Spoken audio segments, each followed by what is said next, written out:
คดไม่ไข่กินแล้วไข่มันเลย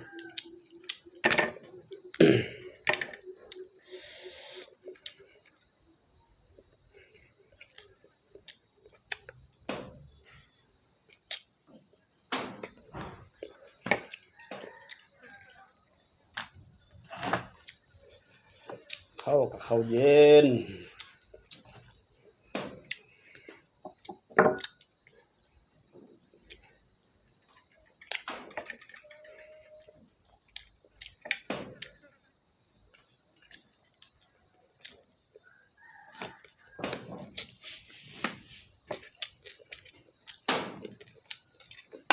หวยแกงหวย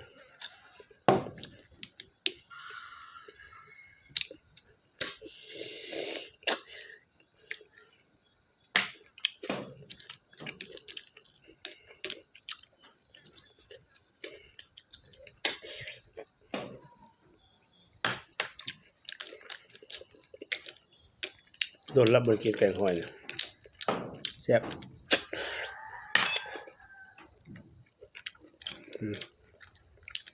หอยห้วยบ่แม่นหอยนา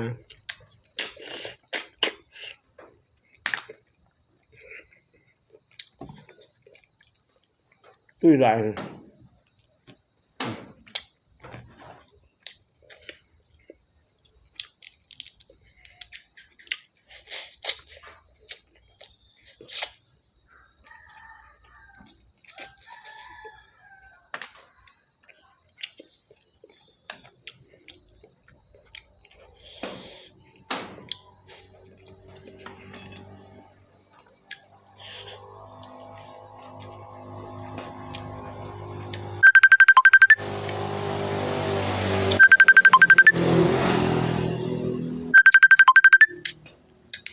ไม่ใส่ข้าวไม่ใส่ข้าว